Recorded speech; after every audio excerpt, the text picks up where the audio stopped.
possible huge shakeup in NASCAR today as two teams, one of them owned by Michael Jordan, sued the racing organization. The lawsuit claims that NASCAR and the chairman, Jim France, are now holding a monopoly over the revenue from the stock car series.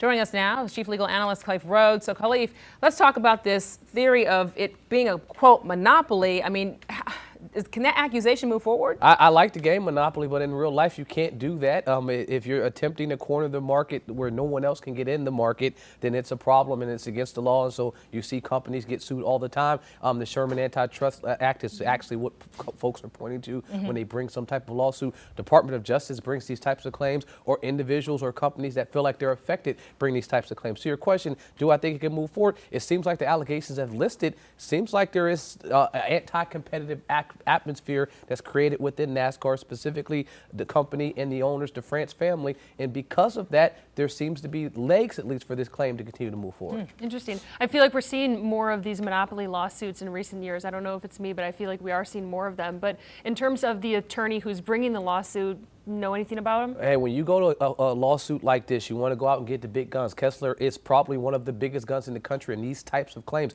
I mean, he's represented athletes in all four of the major sports, worked with the NCAA to get NIL passed through. I mean, so that right there in itself is land breaking. And then you're talking about work with the U.S. women's soccer team to ensure that they got equal pay. And so they went out there and got one of the best in the business to do this. And when he first started with the press conference, he said that, listen, I've went through these types of things before. And the atmosphere, the landscape within NASCAR needs to change because other sports have changed, and recognize, to your point, that as you grow as a company and these revenues start to not be shared like they should be shared, people start to figure out, well, hey, why am I not getting the same piece of the pie that I'm working hard to get? Right. And that's kind of the basis and the nuts and the bolts of this claim.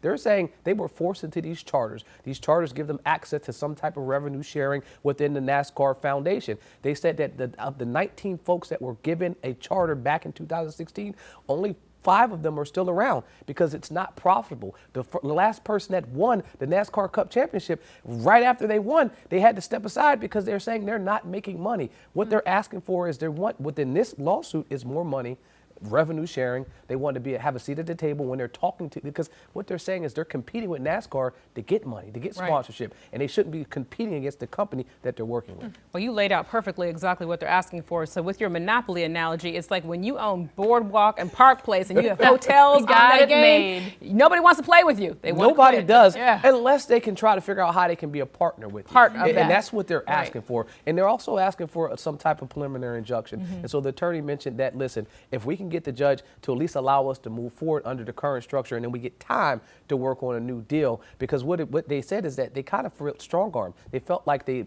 made them take this deal. It was a take it or leave it. Like, either you're going to take this deal or you're not. The other folks took the deal. Michael Jordan and his team and the other company decided not to, and that's how we got this lawsuit. Khalif Rhodes, appreciate your insight as always.